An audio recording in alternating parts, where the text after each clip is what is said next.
और अभी NDTV India पर एक एक्सक्लूसिव फुटेज, अमृतपाल की एक और तस्वीर यानी फुटेज सामने आया है। बताया जा रहा है कि वो कुरुक्षेत्र से दिल्ली आ गया, उसने अपनी पगड़ी हटा ली है, अपना हुलिया बदल लिया है।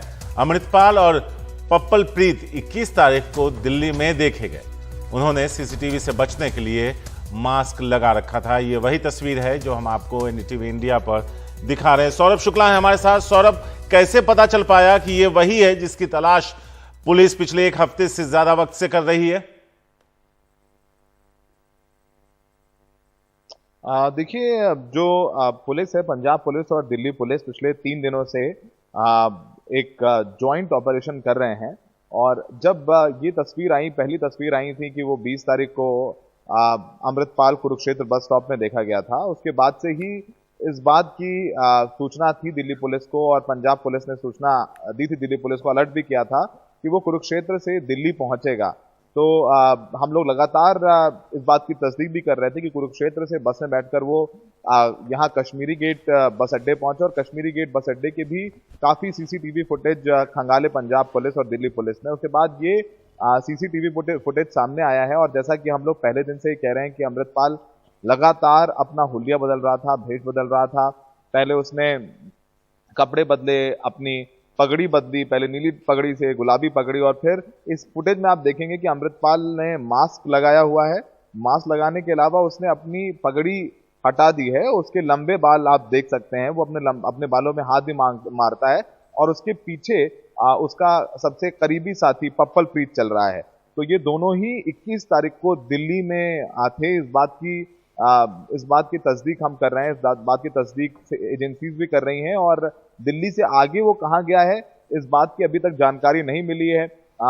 भारत सरकार ने नेपाल सरकार को भी अलर्ट पर कर रखा है कि अगर अमृतपाल नेपाल पहुंचता है तो उसे भारत के हवाले किया जाए। इसके अलावा वो नेपाल के जरिए किसी और देश में भागना चाहे तो उसको उससे रोका जाए। तो जो जानकारी उसके मुताबिक अमृतपाल दिल्ली से उत्तर प्रदेश होते हुए नेपाल भाग सकता है, इस बात की संभावना प्रबल है। यही वजह है कि नेपाल को अलर्ट भी किया हुआ है, लेकिन अमृतपाल साफ तौर पर अपनी पगड़ी निकालकर और ये चकमा देने के लिए, ताकि वो सीसीटीवी में ना आ जाए, क्योंकि उसकी फोटोज जैसे ही ये ऑपरेशन लॉन्च हुआ 18 तारीख से अमृतपाल की तस्वीरें सोशल मीडिया और मीडिया पर छाई हुई थी, तो उसे पता था कि लोग भी देख रहे हैं, जो लोग नहीं भी जानते थे वो भी जान चुके हैं, तो सीसीटीवी में भी ना आए।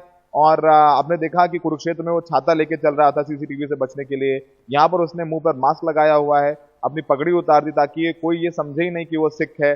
किसी के वो जब पता ही नहीं चलेगा वो सिख है, तो अमृतपाल होने की कोई शक भी नहीं करेगा। तो फिलहाल किस तरीके से हुलिया बदलता हुआ लगातार अमृतपाल भाग रहा है, और अपनी पगड़ी भी उतार दी उसने। तो जिस सिख धर्म की बात करता था, जिस सिक्खी की बात करता था, पगड़ी तो सबसे बहुमूल्य चीज है, सबसे महत्वपूर्ण चीज है सिक्खी के लिए, और उस पगड़ी को ही उतार दिया। तो जाहिर सी बात है कि अमृतपाल के मंसूबों पर जो लगातार कहा जा रहा है कि भारत विरोधी मंसूबे थे, तो वो मंसूबे भारत विरोधी तो थे ही, साथ में धर्म विरोधी भी थे। इस तरीके से उसने पगड़ी उतार करके वो दिल्ली में नजर आया है। तारिक, सौरभ, क्या ये पता चल पाया कि एग्जैक्ट तस्वीर कहां की है, लोकेशन क्या है? अभी ये हमारे सूत्र नहीं बता रहे हैं कि ये कहाँ के हैं, क्योंकि मामला जो है जांच के दायरे में है, इसलिए बहुत टाइट लिप्ड है। और ये वीडियो जरूर सामने आया है, दिल्ली का ही वीडियो है, और ये कहीं पश्चिमी दिल्ली का वीडियो बताया जा रहा है, पर किस जगह का है एग्जैक्ट वो अभी तक हमें नहीं पता चल पाया है। लेकिन ये कंफर्म है कि अमृतपाल कुरुक्षेत्र हरियाणा से दिल्ली पहुंचा, और दिल्ली से आगे यूपी जाने की आशंका सबसे ज्यादा प्रबल है। यूपी से होके नेपाल के जरिए वो कनाडा या फिर अमेरिका भागना चाहता है, उसके मंसूबे हैं। उसके साथ में उसका साथी जो पहले दिन से पप्पल प्रीत, जो हमें उसकी पहले वो ब्रेजा कार पप्पल प्रीत की थी, ब्रेजा कार से प्लेटिना मोटरसाइकिल में पप्पल प्रीत उसके साथ था। उसके बाद फिर वो जो जुगाड़ गाड़ी थी उसमें पप्पल प्रीत साथ बैठा हुआ था जब मोटरसाइकिल पंक्चर हुई। उसके बाद फिर वो जब स्कूटी से पहुंचे कुरुक्षेत्र, वहां पर भी पप्पल प्रीत साथ था, और इस फुटेज में भी पप्पल प्रीत साथ में है। तो पप्पल प्रीत वांटेड है, पूर्व पत्रकार है, और वो लगातार अमृतपाल के साथ में, और अमृतपाल अभी तक भी पंजाब पुलिस, फिर हरियाणा पुलिस और दिल्ली पुलिस को चकमा देते हुए अभी तक गिरफ्तार नहीं हो पाया है। और बिल्कुल वो लगातार हुलिया बदल रहा है, अपना लुक बदल रहा है, मास्क लगा रहा है, ताकि पुलिस को तो धोखा दे ही दे, लेकिन जो आम लोग टीवी पर उसे तस्वीरें देख रहे हैं वो भी उसको ना पहचान पाए, ताकि वो अगर पुलिस को बताना चाहे तो वो पहचानेगा ही नहीं, कोई तो पुलिस को क्या बताएगा। तो ये पांचवा हुलिया जी। है जो उसने बदला है। 18 तारीख की ये 21 तारीख का फुटेज है, यानी पिछले मंगलवार, एक हफ्ते पुराना फुटेज है। तो कह लें कि अमृतपाल लगभग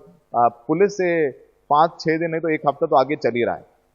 शुक्रिया सौरभ इस पूरे अपडेट के लिए। तो एनडीटीवी इंडिया पर वो एक्सक्लूसिव तस्वीर जो बताया जा रहा है कि दिल्ली के किसी इलाके का है, जहां आपको नजर आ रहे हैं ये दोनों, पगड़ी हटाई हुई है, जुल्फ खोल रखे हैं और इन गलियों से होकर गुजरता नजर आ रहा है। पुलिस उसके पीछे लगी है।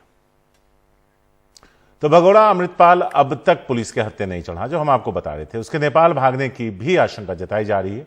सूत्रों के मुताबिक इस मामले में भारत सरकार की तरफ से नेपाल को भी अलर्ट किया गया है। भारत सरकार ने नेपाल सरकार से कहा है कि उसे शक है कि अमृतपाल नेपाल में आ सकता है और वहां से किसी तीसरे देश भाग सकता है। ऐसे में भारत सरकार की तरफ से अनुरोध किया गया है कि अगर वो भारतीय पासपोर्ट या किसी नकली पासपोर्ट के जरिए नेपाल से भागने की कोशिश करता है तो उसे अरेस्ट किया जाए। अब दिल्ली में उसको देखे जाने के बाद कई अटकलें शुरू हो गई हैं। दूसरी तरफ इस मामले में अब राजनीतिक रंग लेना शुरू कर दिया है। एसजीपीसी ने पंजाब सरकार को अल्टीमेटम देते हुए कहा कि गिरफ्तार किए गए अमृतपाल समर्थकों को 24 घंटे के अंदर रिहा किया जाए।